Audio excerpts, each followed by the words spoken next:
So let's say starting right off, I go ahead and I give the deck one ripple shuffle, and let's say I give it one cut as well.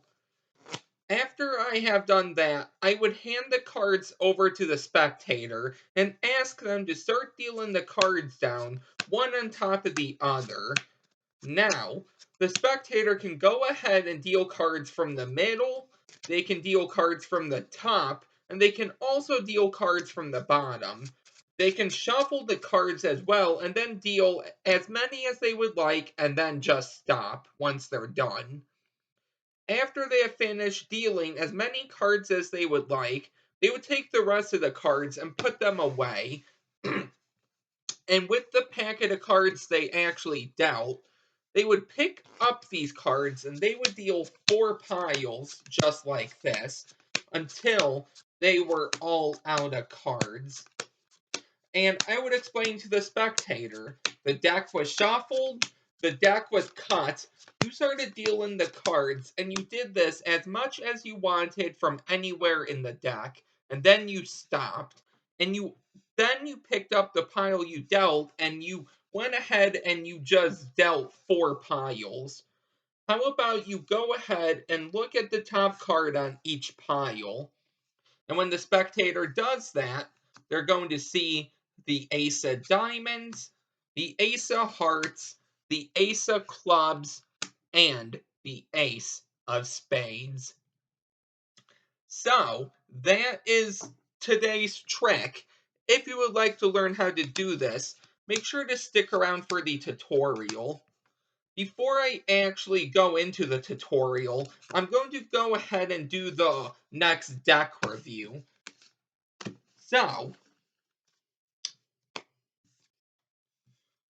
put these off to the side. And the next deck we actually have here is the Scooby-Doo deck. So, as you can see on the front, it's going to have a green back design with some pattern. It's going to have purple lettering. It's going to say Scooby-Doo, and it's going to have an orange outline. Now, it's also going to have right underneath, it's going to have the mystery machine with the all 5 characters. So we have Velma, Scooby, Daphne, Shaggy, and Fred, who is the leader.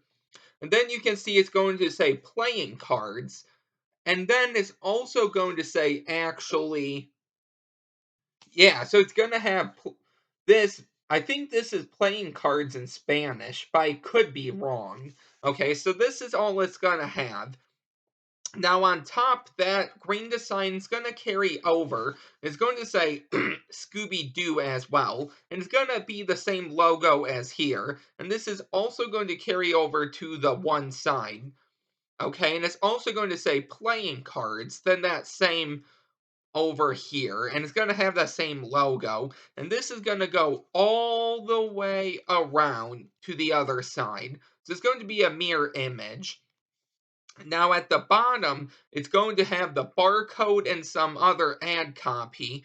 And then on the back, it's going to have 3 cards, and it's going to say, Zoinks, hop aboard the mystery machine and help the gang foil bad guys with this officially licensed deck of Scooby-Doo playing cards. Okay? So it's going to show you a number card, a core card, and the back design of the cards. So this is going to be the back. Now the tuck flap is right here, and you can see the design carries down. You open it up, it's going to be just plain white. The tuck flaps here are going to be the same color. You open these, and it's going to be white as well. So this is going to be the box. Now the 2 cards you're going to receive are the 2 jokers, okay? Now these aren't identical jokers because they're not pointing the same way. And plus the back design's different for here, and then the back design is different for here. So these are going to be your 2 jokers. So you can see it's going to be the mystery machine with the whole with all the characters.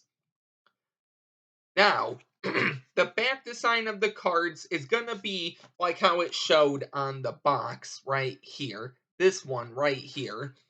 So it's going to be Scooby, and then it's going to have like his color in the back, and then like his spots on him.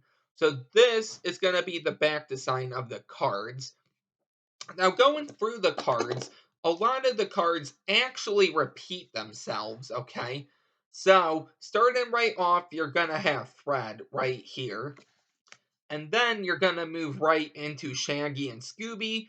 And feel free to pause the video every time I hold up the card. I try to hold it up long enough for you to pause the video, but I don't want to spend too much time on each card.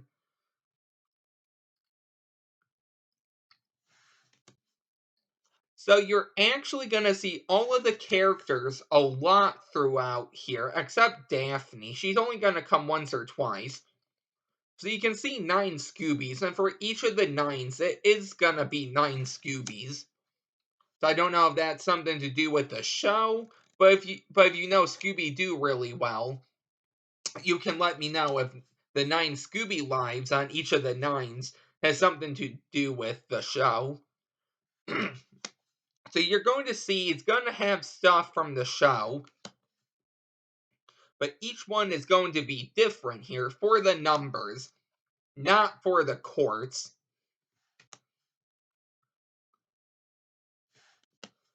As you can see, we didn't even have Daphne in the spades. Now, starting right off for the hearts, you're going to see it's a different background color, and we're going to have Velma, Shaggy, and Scooby. And then we're going to have Velma again.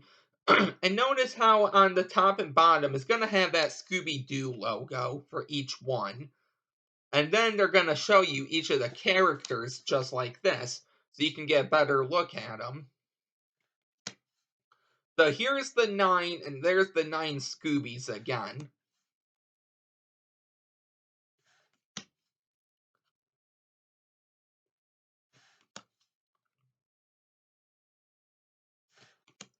So you can see each one is actually different. I think that shows up right there.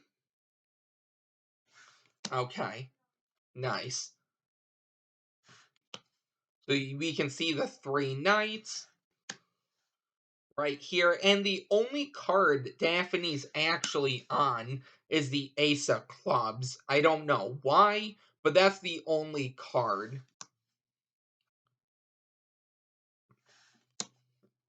So you can see the rest of the guys are on, like, all of the courts. Daphne's only on one. Once again, I don't know why that is either. So here's another 9, and you can see 9 Scoobies again.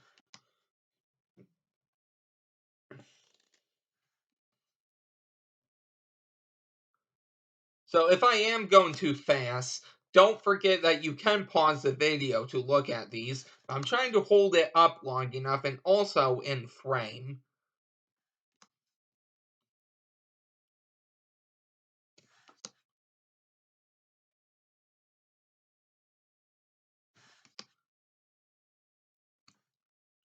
And we're finally on our last suit. So we have Shaggy, we have Shaggy and Scooby, we have Velma here, we have Fred, we have Shaggy. Once again, we have the 9 Scoobies. We have the, looks like Scooby's facial features here. And then we have the 7. We have 6.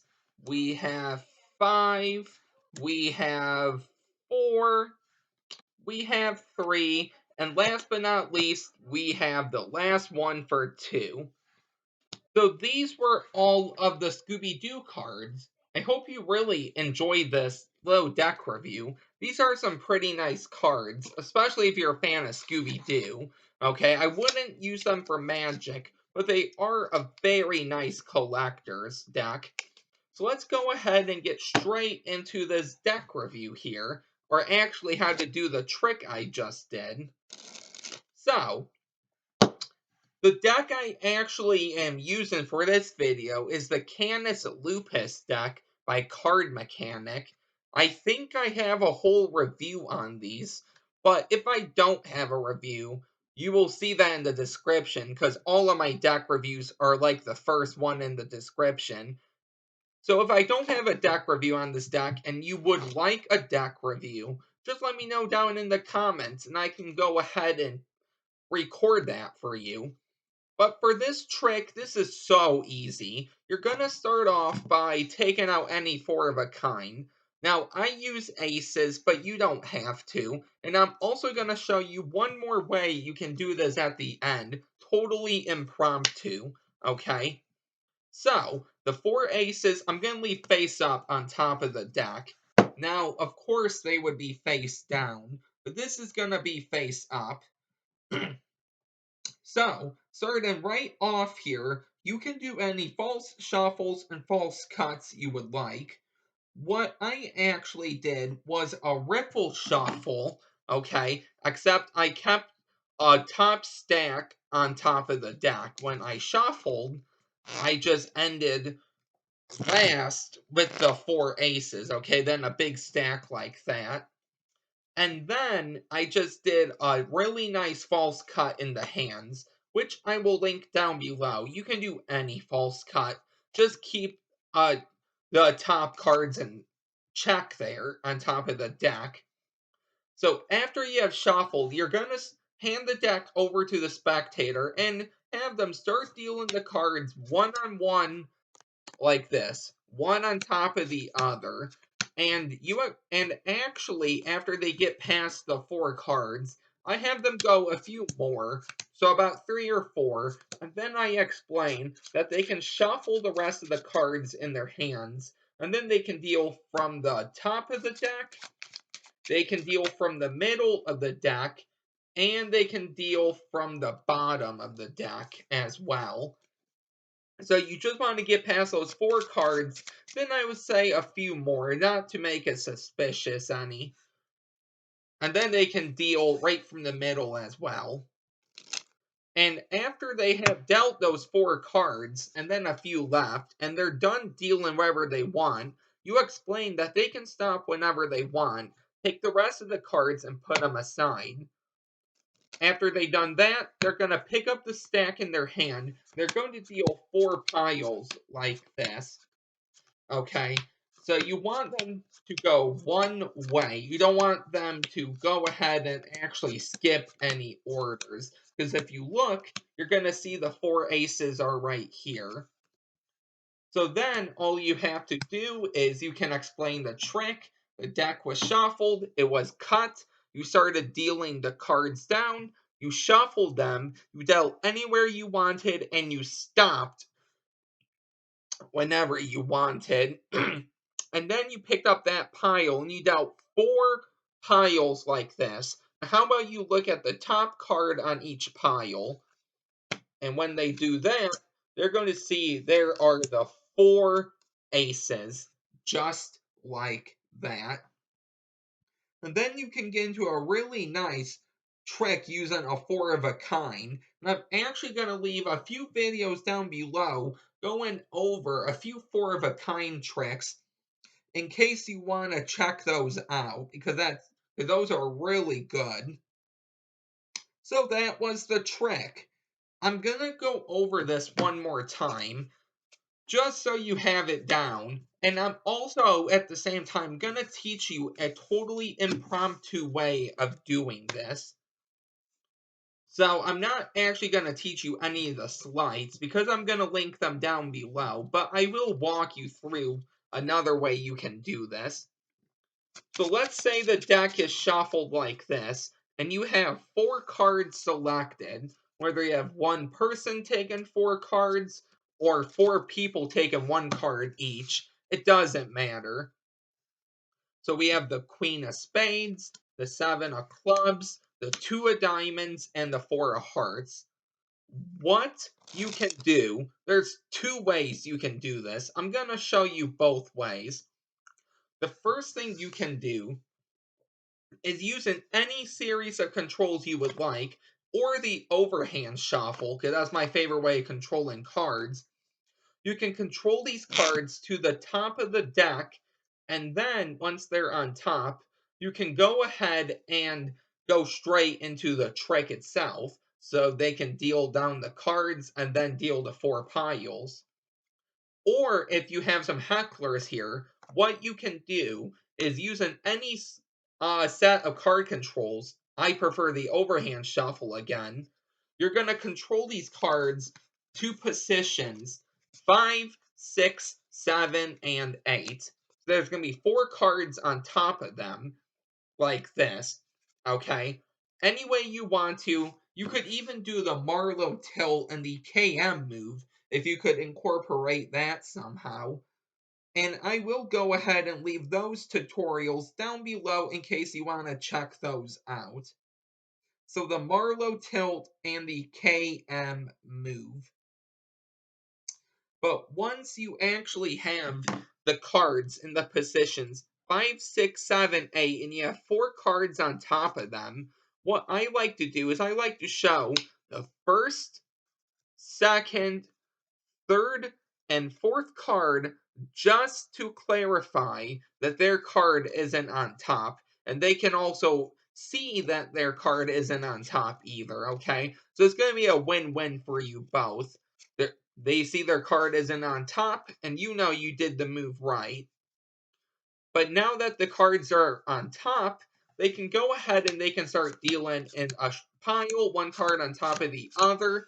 Once they got past those 4 selections, I usually have them deal 3 or 4 more, and then I explain they can shuffle the cards, they can deal even in groups like this, they can shuffle again, deal from the middle, they can deal from the bottom, and they can stop whenever they want.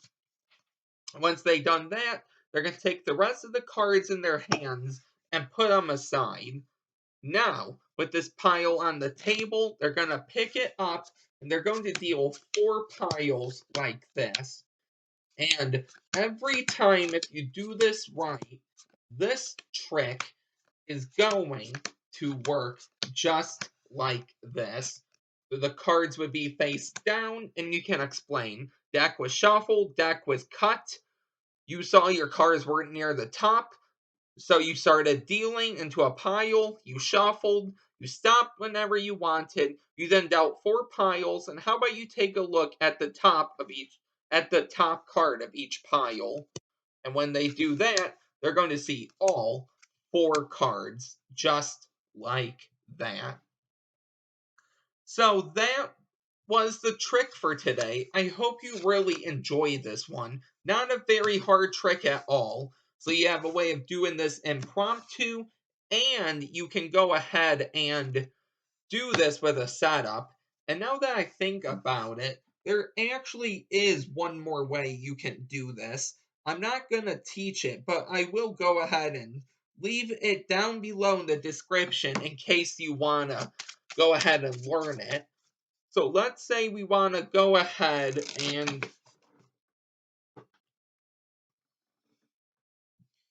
so let's just say, okay, so a card fell there. Let's say we want to use the 4 sevens. Once the deck is shuffled, you can go ahead and face up with the deck face up. You can show the spectator all of the cards are different, and you can do something called a call. And essentially, you can, I had a joker in there. You can call all 4 sevens to the top. Now, I'm not the best at calling just yet, but once you do this, okay, so this is a really bad call, but you can go ahead and in the process of showing all the cards are different, you can go ahead and call all 4 sevens to the top, and then you can continue the trick just like that, or start the trick. So, that was the last way you can do this. I hope you really enjoy this trick. Definitely one of the easiest I know. If you're new here, don't forget to like, comment, and subscribe. And I will see you guys next time for a new video. Bye.